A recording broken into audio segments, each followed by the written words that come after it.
Alright, welcome to another AQA Electrode chemistry video. Today I'm going to make a video on commercial application of cells, and this video would include batteries, different types of batteries. Of course, one of the biggest ones in electrochemistry are to do with the fuel cell, and that's quite, and it has some understanding from GCSE, but we're going a bit more into depth of it. And there's one question that's associated with fuel cells the most, and that's just to do with the electrical potentials, which I've talked about in a previous video, or in the last video that I done. And so I'll leave a link in the description to that video. I'll split this video into two, just make it a bit more easier to digest than having a really long video. Hopefully this video doesn't end up being really long. Oh yeah, so the part two of this video will be me going through exam side questions, but for this part one, I'll just be going through the content, and that would be it. So without further ado, yes, let's get straight into it. So commercial applications, so batteries. So electrochemical cells are used as batteries, and by batteries they come into two forms. The ones that you should know by now. If you're doing A-level chemistry, you should know that as well. Rechargeable and non-rechargeable batteries. Now, rechargeable and non-rechargeable batteries are very, I mean, you can go into more depth about them, but really and truly, they're very basic to understand. The key principle to one of them is that rechargeable batteries can have their reactions reversed by applying an electrical current, and it does need more sophisticated cells and it's more expensive, but process can be cheaper overall as you only need to buy one. Whereas non-rechargeable batteries, you can't reverse that reaction. So remember when I in the last video I was talking about doing using the two half equations and then working out which half equations are going in the oxidation, which one's going in the reduction reaction, and we use that together to make an overall equation, right? Now, so if we keep those two half equations as separate, but we flip them now, and you might get a question that asks you, the batteries being recharged, write the equation for this, based on the two reduction potentials you'd have. You do the opposite of what you'd have, right? So the one that's negative is the one that's going to be going in is more likely to be going in the reduction pathway, and the one that's more positive is more likely to go in the oxidation pathway. Because remember, if it's recharging it, we're going in the reverse direction. And so you write your equation the same, but it's just flipped. It's going in the backwards direction. And that's all it is. That's all you need to understand. But obviously, it's more complex understanding of it, but you don't need to know about the complex understanding of how the rechargeable cells are made. You just need to know that that's the principle behind it, the main principle behind it. There are things like Daniell cells, and will I get into Daniell cells in this video? Probably not. There may be a question on it. If I find a question on it, I'll show it to you. But yeah, that's the main thing about rechargeable cells. And obviously, non-rechargeable cells don't have those reversible reactions, and it's more expensive because you have to keep buying new batteries. Whereas the benefit of rechargeable batteries is you use the same battery, but you use energy to recharge that battery, which in the long term is more energy efficient. Is it energy? Well, it's definitely less expensive and less wasteful. So lithium cobalt oxide batteries. Sorry about that. Or LiCoO2 batteries were the first lithium ion batteries invented. They have one electrode made of lithium cobalt oxide and one made of graphite. The two half equations are as shown below. Li plus an electron goes to form lithium solid, and electric potential for that is minus 3.04 volts. And the other equation is Li plus cobalt oxide, or COO2, plus an electron goes to form lithium cobalt oxide, and the electric potential for that is 0.56 volts. The reaction, so the Li plus that electrode, the lithium, the one is that really I said the carbon at the carbon electrode, which is where the lithium plus Li change cell happens, right, has a more negative electric potential, so it's reversed. So the overall cell potential is 0.56 minus 3.04 volts, and that equals 3.6 volts, right? That's the electric potential. So to reverse the reaction, if you wanted to reverse this reaction, as you see, we've just worked out the overall actually let me get home with my right.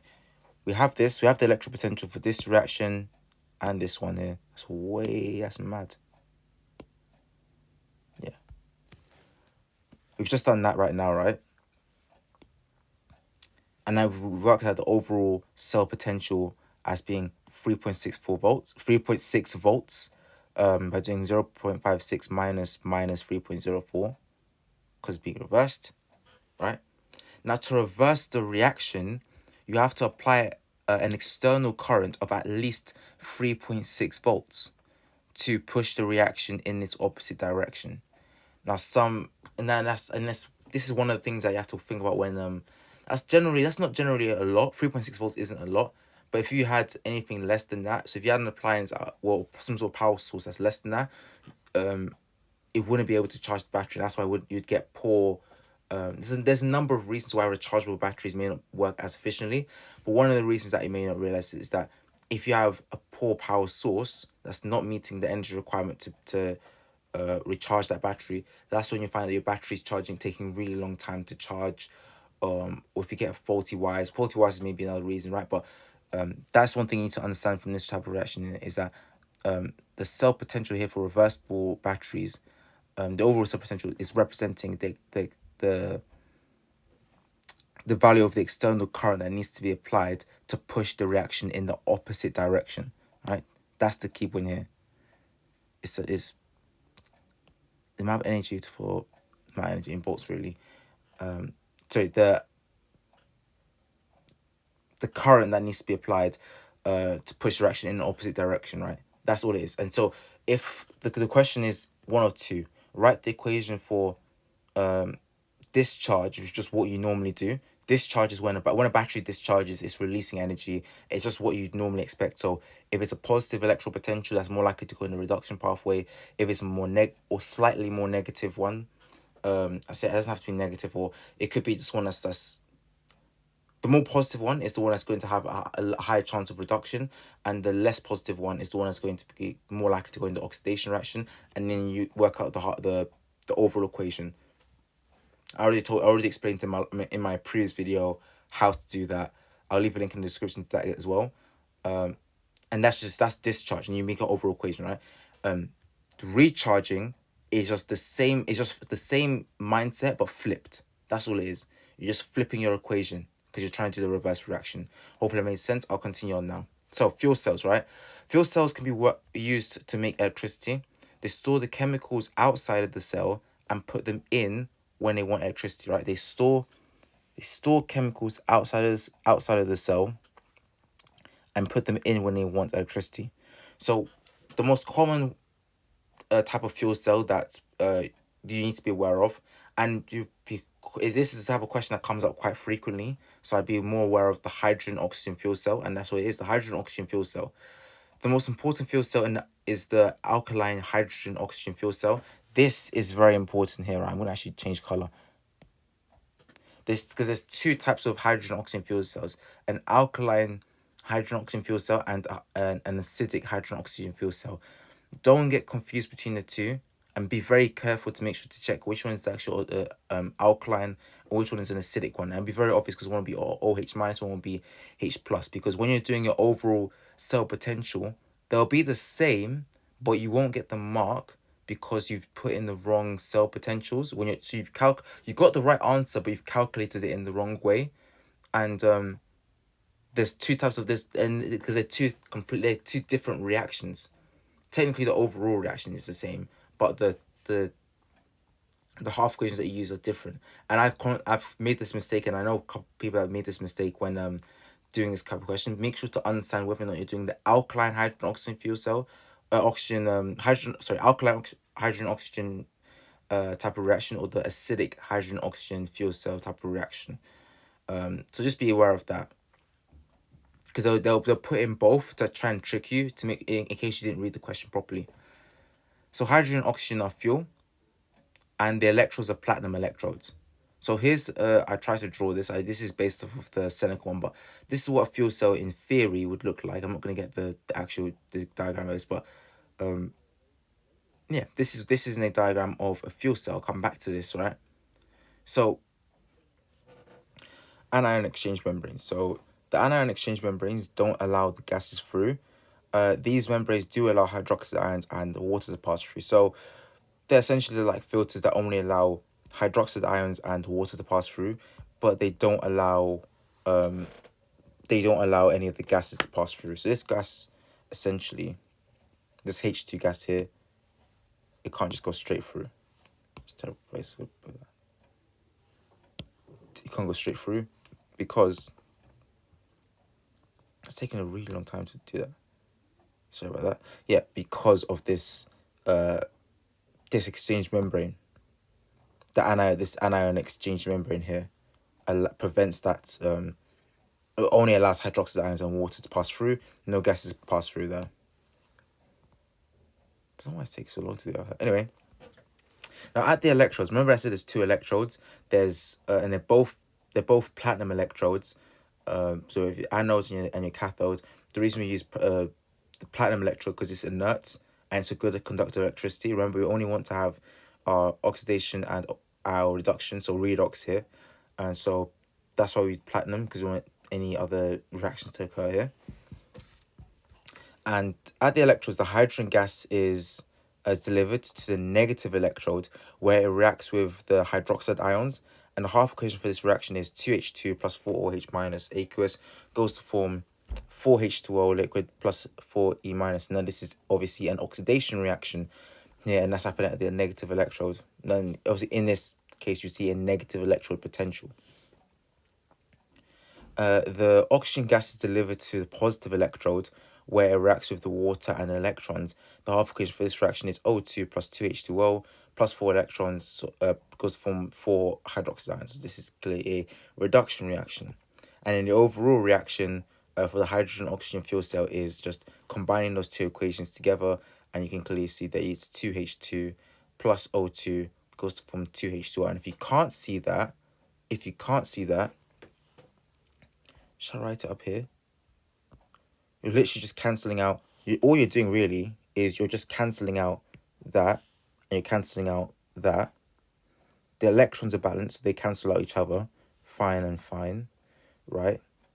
You have 4H2O here, right?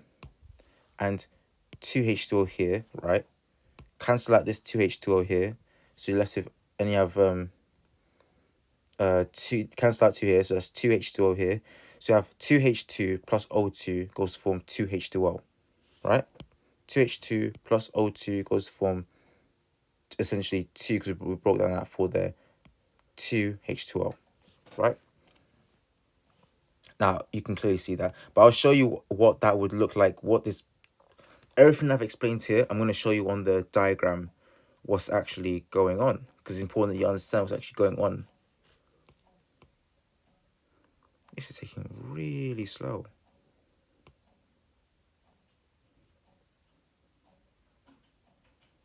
Sorry about that. Yeah, so here for our oxidation here, I should probably start at the, I'm going to start at the reduction first. So at the oxygen gas delivered here, passes through here, where it's oxygen here, passes down. The oxygen gets reduced. There'll be 2 water molecules. Is it actually? I mean, I'll explain them both equally at the same time, because I think I'm trying to say in a way that you can understand it very clearly. Yeah, I'll say them at the same time. Right. So, hydrogen gas, let me just use my white one here. Hydrogen gas goes in on one side, oxygen gas goes in on another side. Now, the oxygen gas that's coming in is going to be reduced. The hydrogen gas on the other side is going to be oxidized. If you're going to oxidize it, you're essentially going to form 2H plus plus. Oh,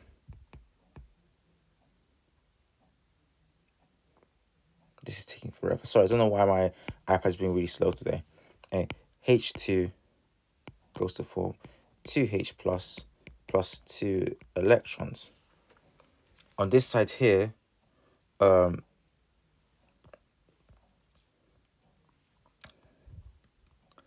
And by the way, as this is happening here, we have hydroxide ions are passing through. And as those hydroxide ions are passing through, we have now two hydroxide ions. Sorry, for every two H plus, we have a hydroxide ion. You don't understand this part here. I'm just trying to say that's clearly the oxidation, that's reaction that's happening, right? That's clear. So if, as you can see from here, right, the only one you need to be aware of are these equations here. Don't get confused. This is the only, these equations that you see here are the ones that you need to know. I'm just explaining to you what's going on in a step-by-step manner. So I'll just start at the very beginning because I think maybe I confused some people.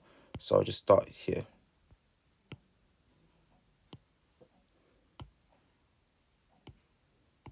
Right. So we have hydrogen gas coming in into the fuel cell chamber, right? And same thing, oxygen doing the exact same thing. Now, hydrogen gas is, as we said, oxygen on this side of the chamber is getting reduced, and hydrogen on this side of the chamber is getting oxidized. Now, if hydrogen is going to get oxidized, right, technically it would be this. H2 goes to form 2H plus 2 electrons. Now, oxygen is being reduced on this side, and so hydroxide ions that are passing by would react with the 2H plus to form water, right? So as you see here, hydroxide ions are passing through here because they're allowed to pass through the anion exchange membrane across from one side of the cell to the other, and they would form water. So that takes away the H pluses, right? So then you have 2H plus essentially. I don't want to do it on the outside. I'm just doing it on the outside. This is happening all on the inside here, but I'm just doing it on the outside for space reasons. But essentially I have 2H plus OH minus going and forming water, right?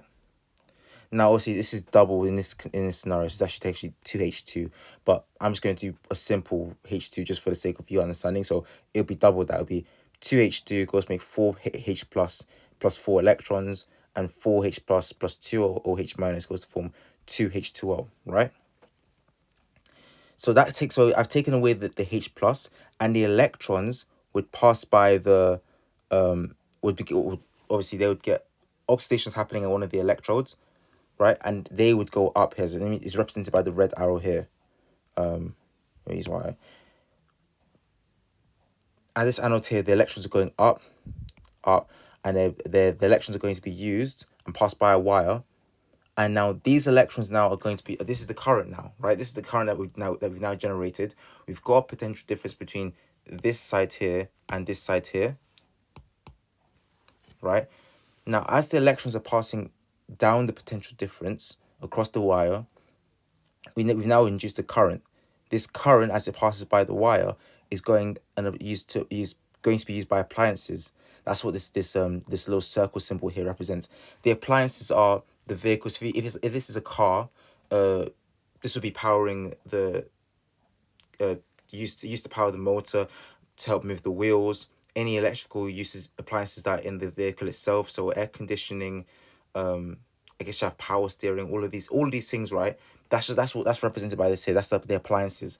But as you can clearly see here, the main thing you will need to know is that it's because of the reduction, also because of the oxidation by the 2H2, we've now released electrons that will now pass, electrons at the anode here that would then pass up to the wire used by appliances. And it's because there's a potential difference between this electrode here and this electrode here. Now I've talked about the anode here. I'm now going to talk about the cathode. Why there's a potential difference.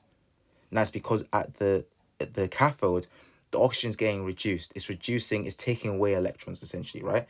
So if O2 is being reduced, so technically you have O2 plus 2E minus, well actually it's more like 4E minus, isn't it? Yeah, sorry, my bad.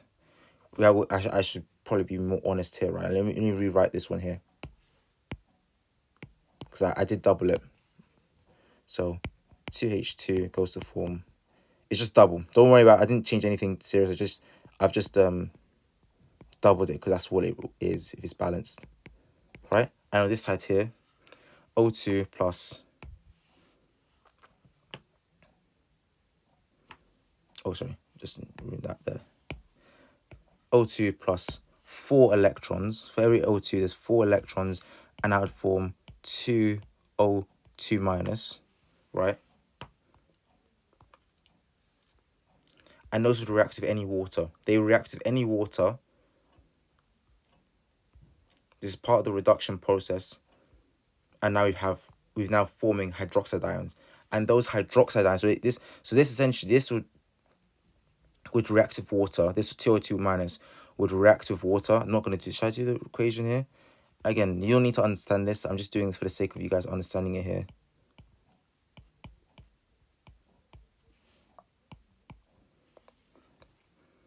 That's 3. It's probably 2.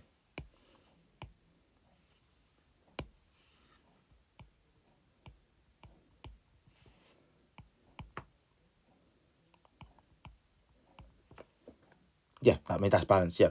Right? Yeah, that's perfectly balanced. 2O2 minus plus 2H2O goes from 4 hydroxide ions. Now, those hydroxide ions here are the ones that are going to pass across this membrane to be used for the oxidation process here.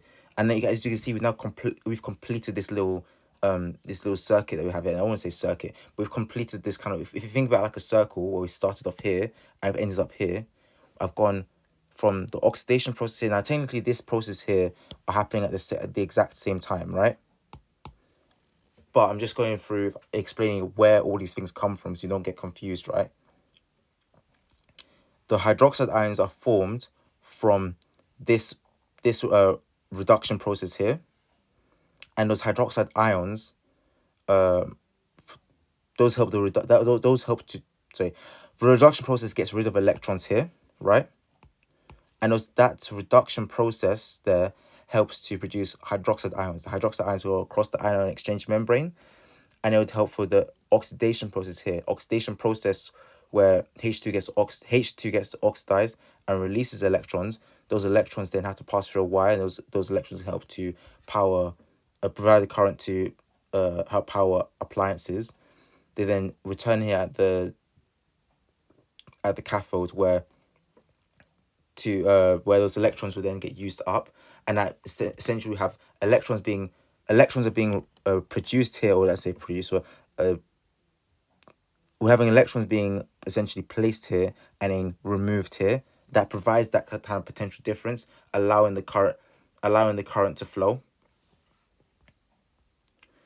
And you can clearly see here why that's happening, why electrons are getting put here, why electrons are getting removed on the cathode side, and where the hydroxide ions have come from, where the water has come from, where the where H2 is being oxidized and where oxygen is being reduced. Now, I understand maybe I may have confused you. I did probably go through this a little bit too quickly. If I have gone through this way too quickly, please tell me, and I'll try to, I can go over this, I can remake this video again, but hopefully that made sense. Again, you don't need to understand all of the side equations I had here. I just say that because I can see it, really. But it's important to understand that all that's happening here is that H2 is being oxidized here on this side here. O2 is being reduced here. Why that's happening, what the reaction, the two, again, the only big equations you need to know are these equations here and here. And then how that applies, how that allows for a current to flow. Because remember, at the end of the day, what's this used for? To provide energy, right? And once all of this has happened, the only side product that you're actually gonna get. Now we've used up everything else, right? We've used up anything else. The only product we have, remember before we did the overall equation, we found that it's only 2 moles of H2O left. So I don't know why it's taking so long. Right? H2O plus energy. That energy comes from the current there that we generated, electrical energy. And as you can see, a very, very endothermic reaction. A lot of energy is going in, minus 571. Sorry, a very, very. The only problem with this is that it's potentially very, very exothermic reaction. It releases a lot of heat energy. that could be potentially a problem.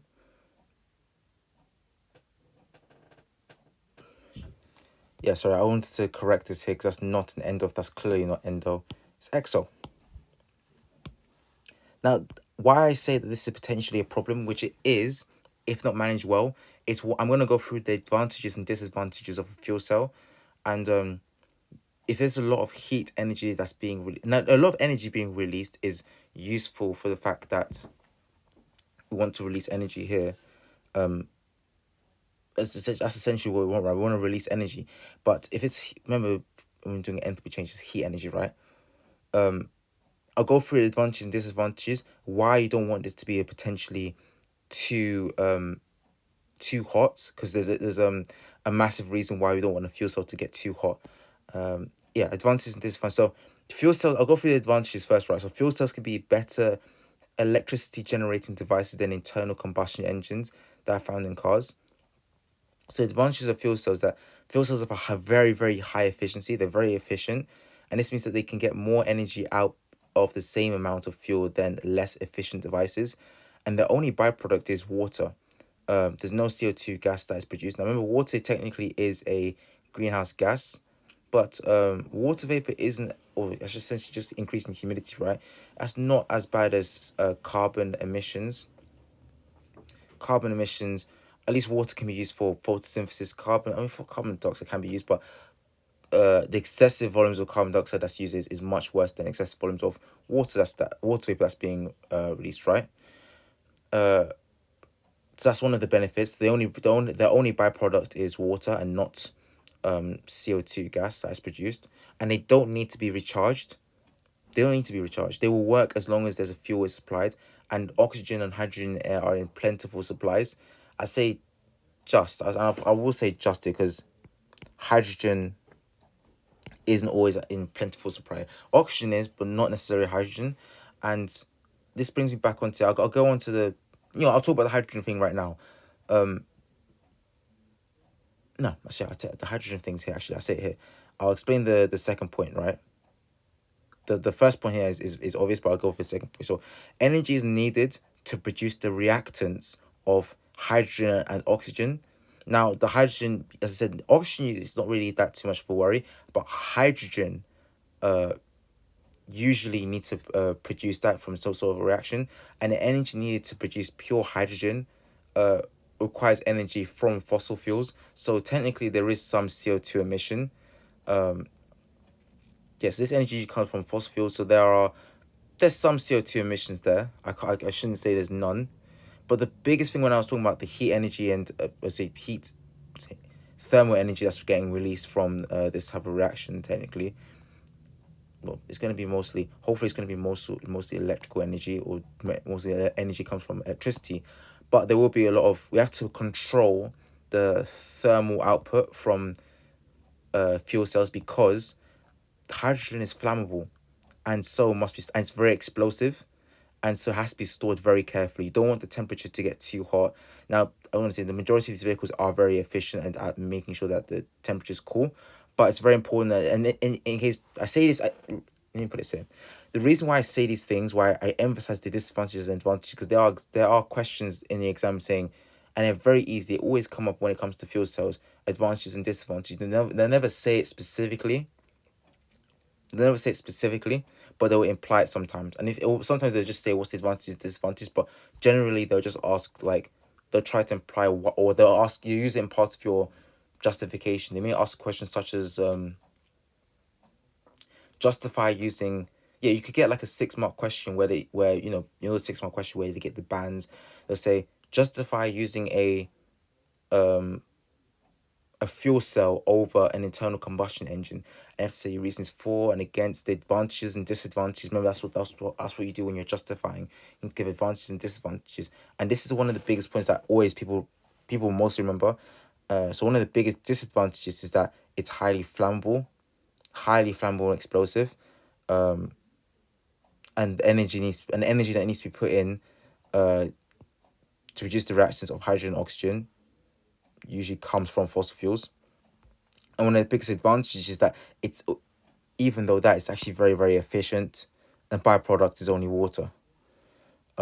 and doesn't need to be recharged. So these are things that it's very, very important that you know that you need to know for your exam, the advantages and disadvantages of a fuel cell. I say they're nearly as, or they're as important as understanding how a fuel cell works, because these are the questions that come up more than how does a fuel cell work, if I'm being completely honest. Now, the next thing I want to talk about is something called a Daniell cell. I should have looked up when, and I know the person, the reason why it's called the Daniell cell is because the person who discovered and invented the Daniell cell, his surname was Daniel. I should have got the year that it was invented, but oh well, that's not so important right now.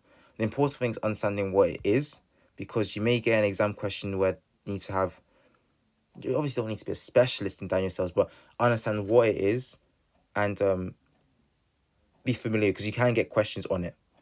I've seen questions on it. It's very, very, it looks very complicated. It's really not. Now, I want you to look at this.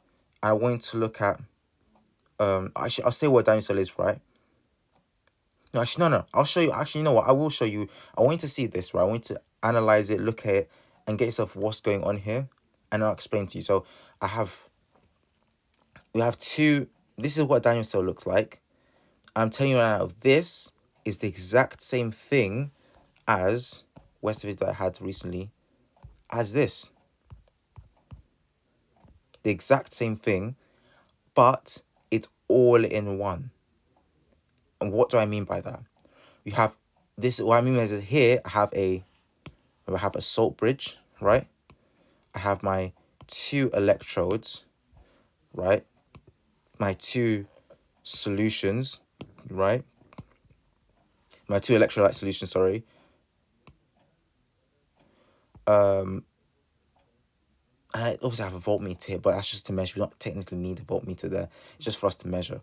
But obviously, all our electrolyte solutions will be of specific concentrations, right? But that's what that's what the majority of things that we need to understand from that. You have a salt bridge. You have two electrolyte solutions, two electrodes. Here, we have the exact same thing, but it's not as easy to see.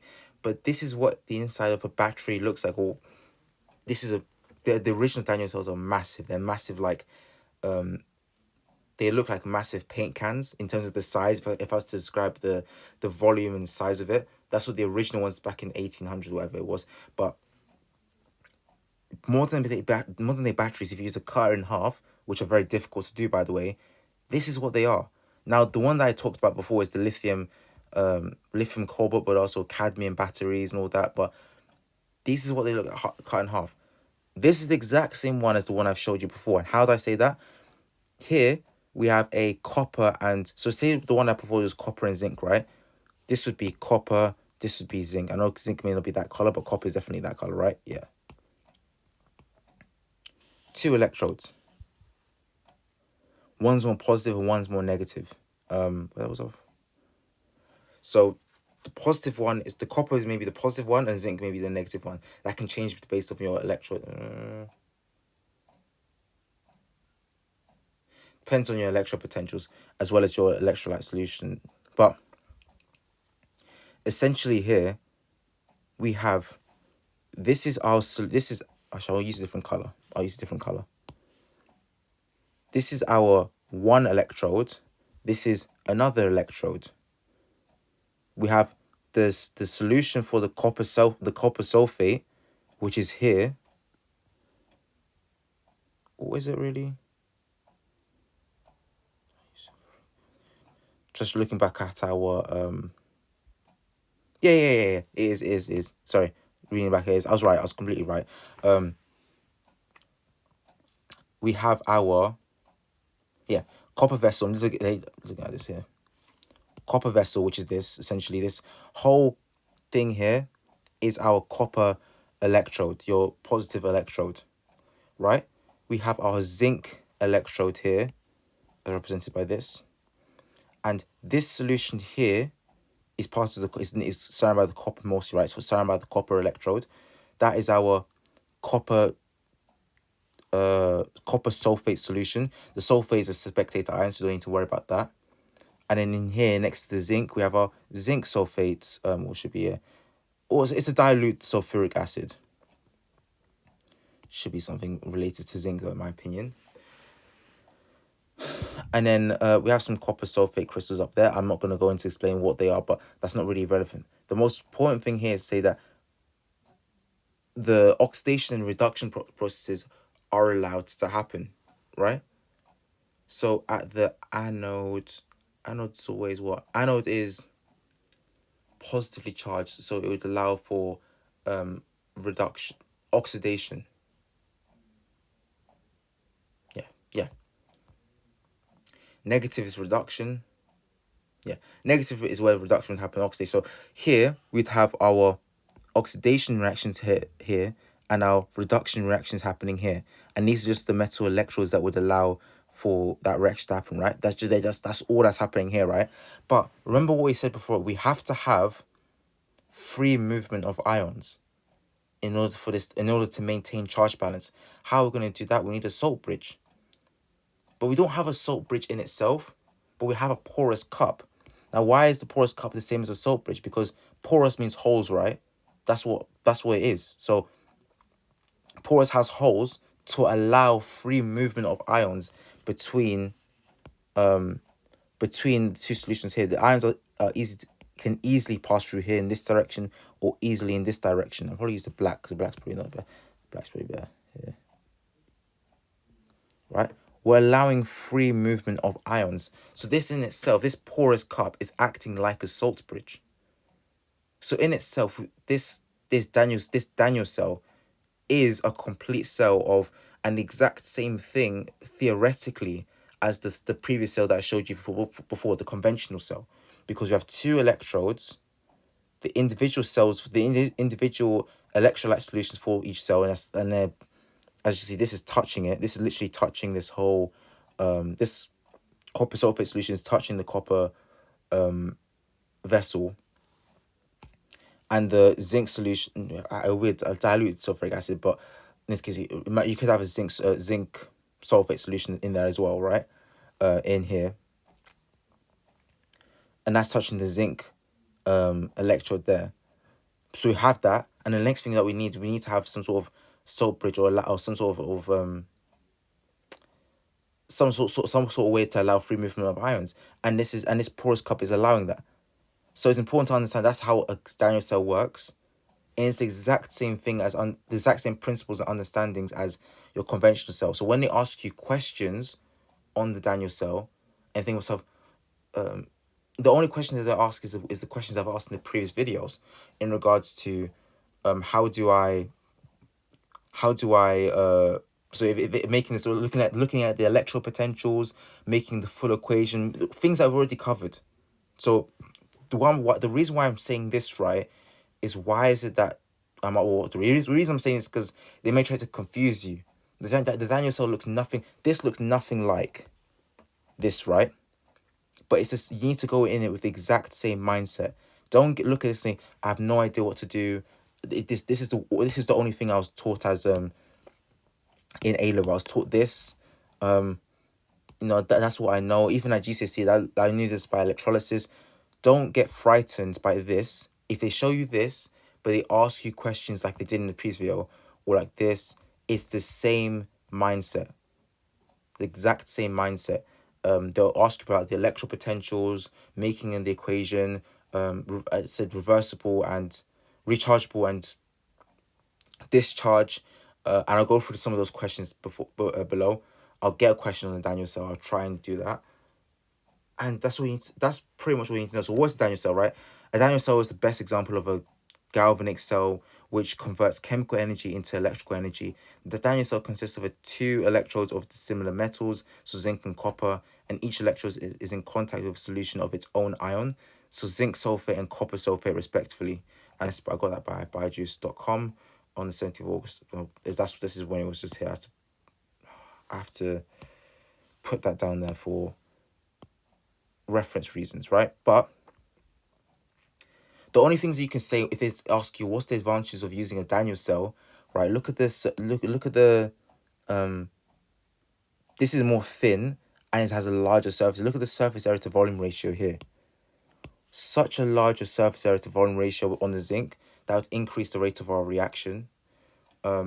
we're able to hold probably the same volume, the exact same volume of our liquid, all in the same capsule. They may ask questions on safety of these Daniell cells, or safety of these types of cells. Now, if you look at your Duracell batteries, they're usually covered in this kind of like plastic coating, or in on the back on around it, and that's because obviously one of them is electrocution, but the second reason is that think about it, right? This is not a platinum electrode. Platinum electrodes are inert, so they don't react. But technically, if the zinc is getting used up, if the zinc is getting oxidized, sorry, not the zinc, sorry, if the copper, my bad, sorry, if the copper is getting oxidized, right? Yeah, because it's in that anode, right? It means you're going from Zn solid to Zn2 plus solution. So you're using some of your solid here. You're losing some of your solid here to form a solution. Therefore, if you're losing some of the solid here, you're going to form gaps. And this solution is quite acidic. This sulfate solution here is acidic, sulfuric acid in essence, right? And you don't want that leaking out. I'll use a different color now because I don't want to confuse people, right? You don't want this when it eventually oxidizes to Zn2 plus and goes forms your solution, and it forms a gap here and forms a gap here. Remember, this isn't a reversible reaction. Once the reaction is done, it's done. This type of battery, as in, you don't want now you have gaps here. This can leak out. This can leak out, and you could cause burns and all that. And that's why it's got its own kind of coating around it, right? Also, if you ever wondered why there's like a little dip in just a little reference, if you ever wonder why there's like a little dip on the battery, like a little kind of dimple on the battery, is because of that. Just wanted to let you know, fun fact. There you go. And yeah, that's it really. Hopefully this video is helpful. It's probably too long now, but I try to explain as much as I can in this video. And